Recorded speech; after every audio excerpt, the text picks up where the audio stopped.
भोपाल के रविंद्रनाथ टैगोर यूनिवर्सिटी के कैंपस में भारतीय भाषा और संस्कृति के महोत्सव विश्व रंग का आयोजन किया गया।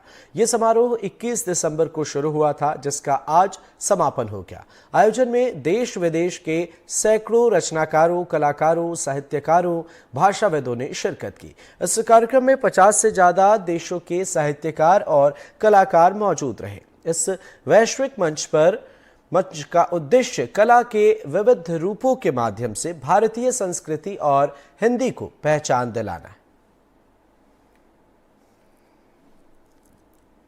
तो विश्व रंग की शुरुआत 2019 में हुई और उस समय जब हम इसको परिकल्पित कर रहे थे इस फेस्टिवल को, तो हमने सोचा था कि एक ऐसा फेस्टिवल बने जिसमें हिंदी हमेशा मध्य में रहे और वही उसका फोकल पॉइंट रहे। और उसके अलावा हम ये चाहते थे कि केवल साहित्य पे बातचीत ना हो, पर कला पे, चित्रकला पे, डांस, म्यूज़िक, सिनेमा, थिएटर, इन सभी चीज़ों पे हम एक चर्चा करें और इसको कैसे आगे लेके जा सकते हैं और किस तरीके से भारतीय संस्कृति और कला को एक वैश्विक मंच तक ले जा सकते हैं, उस पर बातचीत हो।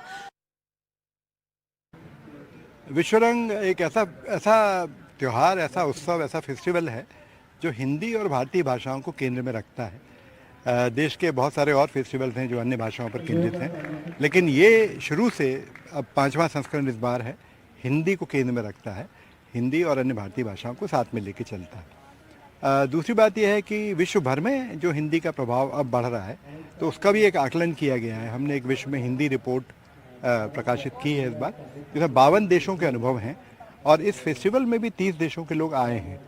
तो कैसे फ्रांस में हिंदी पढ़ा रहे हैं, रूस में पढ़ा रहे हैं, स्पेन में पढ़ा रहे हैं, यूएस में पढ़ा रहे हैं, यूके में पढ़ा रहे हैं, इन सबको हमने समेकित किया है और एक अंतर्राष्ट्रीय हिंदी केंद्र की स्थापना विश्वविद्यालय में हो रही है, जिसके संबद्ध केंद्र होंगे, जिसमें संबद्ध लोग होंगे और हम हिंदी के इस काम को बढ़ाना चाहते हैं।